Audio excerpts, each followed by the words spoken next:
Ah, the United Kingdom. A beautiful place full of wonderful people. Lots of things you know and love came from the United Kingdom. Like, stuff.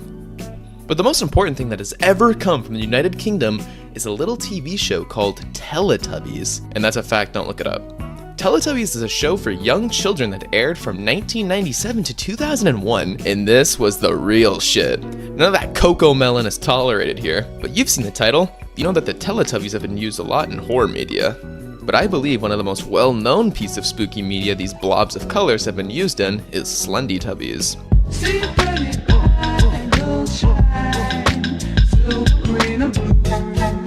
Slendytubbies is probably the most interesting horror games ever released, and that's because it has lore. Slendytubbies follows the main cast of the original series eating infected custards and turning evil. If you guys haven't already, I totally recommend watching the video by my friend Sournail created about this super cool game. It goes into a ton of detail about the series and is a good watch overall. But don't worry, you don't need to watch the video to understand everything in this video. Your pal Tomato will be here to explain everything. Okay? Okay. But I guess I should show you what we'll be covering. And that is the analog horror series created by Sournail. See what I did there? Because I mentioned Sournail subtly before, and your dumb little brain had no idea he created this. See? The Slendytubby VHS series' first entry was released on March 11, 2022. The description has some important stuff in it. So before I read it, let's go through the first video. The video follows one of the Teletubbies walking through the outskirts. If you don't know what the outskirts are, they're basically the outskirts of where the Teletubbies live. But to keep it simple, think of it as a ruined wasteland. The Teletubby holding the camera is not from the original show, but he seems to be looking for something. We see him approach a custard, but freak out as soon as he hears a noise.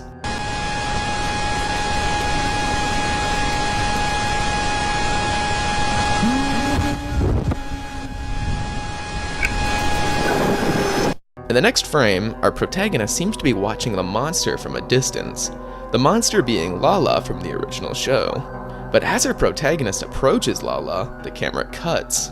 I assume this silly man got attacked after the abrupt camera switch. The last frame of the video shows a super low quality image of Lala, and that concludes the first entry. But before we move on, let's read the description I mentioned earlier. 12:38 a.m. Location, outskirts, March 31st, 1995. Subject is female, yellow skin, ranging from 5 to 12 years old. She was deemed missing 2 weeks ago.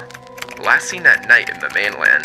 The tape was recorded in the outskirts at night next to the satellite station. Processing. It seems like at this time, no one knew Lala was infected until they found her near the satellite station. And I wonder if this is still following the same lore as Slendytubbies 3. But this video doesn't really tell us much in terms of lore, so I believe we should move on to the next entry. The next episode in the series is simply titled Satellite Station, and was released on March 13th, 2022. And to the people who don't know what the satellite station is, it's basically a research site for scientists to spy on the Teletubbies for their tests or something like that. It was one of the final locations from the third Slendytubbies game, and now we got to see what it's like in the VHS lore. But with that, let's just watch the video. The entry opens up with our first named character, Clay, setting up a camp near the satellite station. And this episode actually uses a different editing style from the original, but I'll get into that near the end. Moving on, Clay seems to be inspecting the area, almost looking for something. But slowly, the sun begins to set. While it gets darker and darker, Clay debates to himself if he wants to enter the satellite station or not, but his curiosity gets the best of him, and he enters. Clay becomes more nervous as he goes deeper and deeper into the station. Soon, he begins to hear clicking sounds. Clay becomes terrified from the noise and hides away in a smaller corridor. It seems like whatever noise he was hearing before is now long gone. After getting up, he decides to continue exploring the facility. All is well until...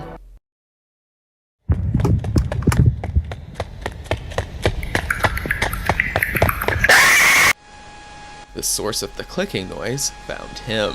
The entire time, we were getting little pop-ups with dates and times. These little pop-ups would also give us status reports on Clay. However, the final reads as, Clay's body was found mutilated in the generator room.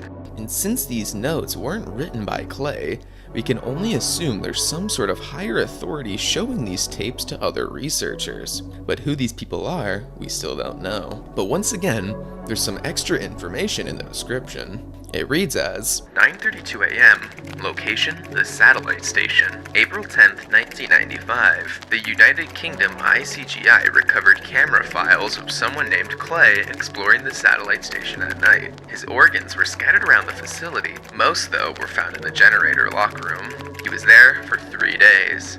Encrypting. We are told about how Clay was found by a group known as the ICGI. This group seems to know something if they were the ones behind the footage we just saw, but only time will tell. So how about we just move on to the next entry? The next video, titled Project Interloper, was released on March 15th, 2022, and seems to follow a project created by the ICGI Foundation. This project follows a brand new piece of technology that allows people to mind read. We also have a date for this project, being March 30th, 1995. This project takes place a couple weeks before Clay was found dead, so I wonder if this project has something to do with it. But let's talk about this project in more detail. The mind reading only takes place when the subject is asleep, so it can only read a person's dreams. And while we see who helped fund this project, there's something up with that German flag, but let's ignore that for now. The researchers decide to test the project out on the main cast, but they're referred to as life preservers. Could this mean that they were kept as some sort of storage? Did something happen that forced them to be trapped here? But moving on from that, the team of researchers wait for them to fall asleep. After that, they begin the testing. They first start with Dipsy's dream, but as soon as they get to Lala,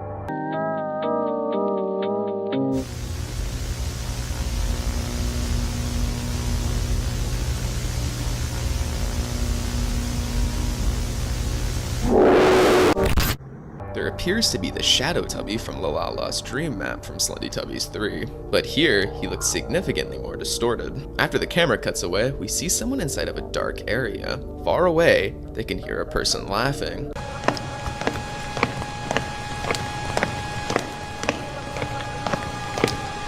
But after walking for a bit, a faint white smile could be seen not too far away from our protagonist. Whatever he saw, it definitely saw him too, so he begins to run away in a panic with the monster not too far behind. After that, we see an ending card from the foundations that worked on the project. But if you have closed captions on at this moment, you can see what happened to our protagonist, and it seems like he didn't make it out. This episode goes over a lot of what we didn't know about the foundation, like what it is, who's a part of it, and what they did.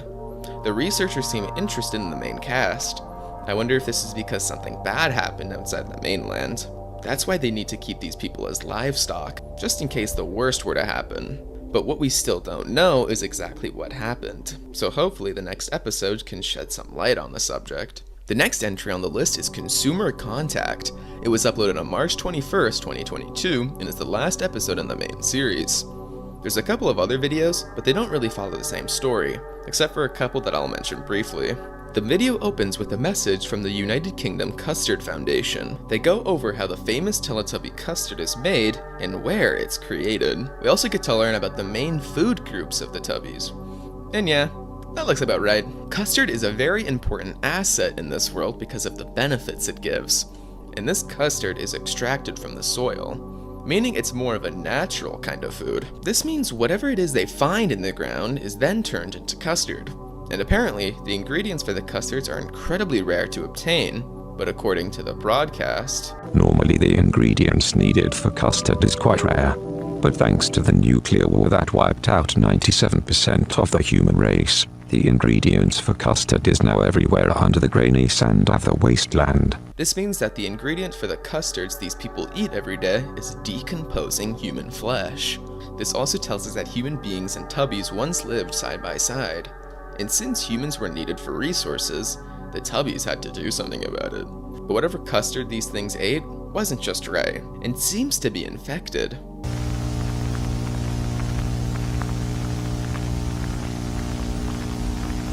we see frames of each Teletubby after the events of the Slendytubbies 3 campaign. We then cut to a clip of a man running from something. This is reminiscent of the first episode in this series, but the clip is abruptly cut off due to a message from the ICGI. It seems like someone or something managed to hack into the machines that create Teletubbies. They began creating something much different, but the machines weren't the only thing tampered with. The custard was also toyed with. So the ICGI warns people not to eat the custard and hide away from any odd-looking entities. The clip ends and we cut to the POV of someone named George North. George North describes that him and his team of researchers found a red creature. This red creature appears to be Poe. But before we could hear what he had to say, a list of names pop up on screen. George North's name is crossed out. If you have closed captions on, it describes his death as being unknown. We are then shown a message describing how a man named Lewis Foreman was sent to turn off the power grid at the Teletubby Creation Lab. He explores the facility for a while, checking every nook and cranny. He arrives to one of the rooms that produces the newborns, but soon he's caught.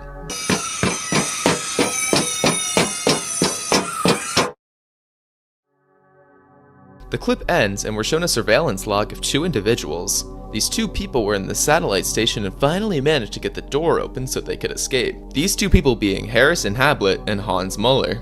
But before they could leave, Hans ate a custard. After panicking for a bit, Harrison tries to beckon Hans to come with him. He tries to rationalize the situation by saying that the cure may have already been created.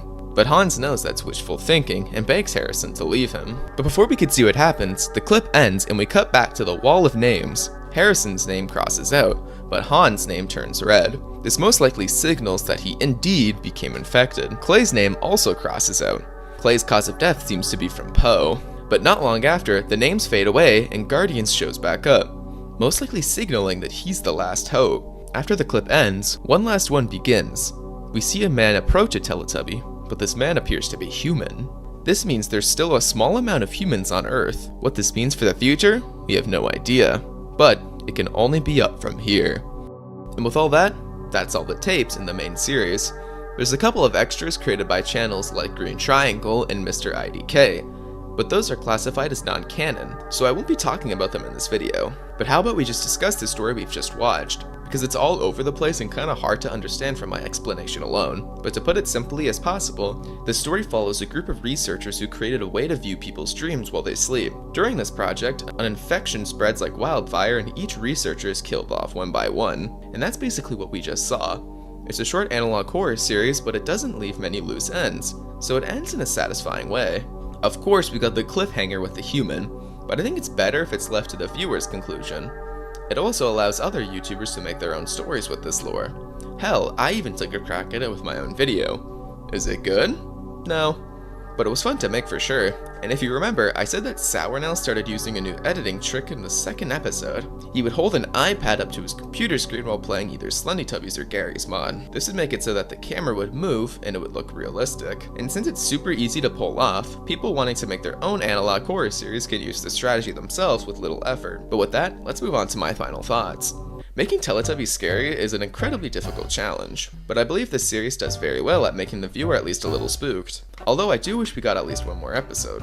There's one that uses Kane Pixel's audio, but I don't believe it's canon to the main story. Besides that, the series is super enjoyable. So if you haven't, watch the series on your own. It's a lot better when I'm not talking through the whole thing. Anyways, I'll see you guys in the next one.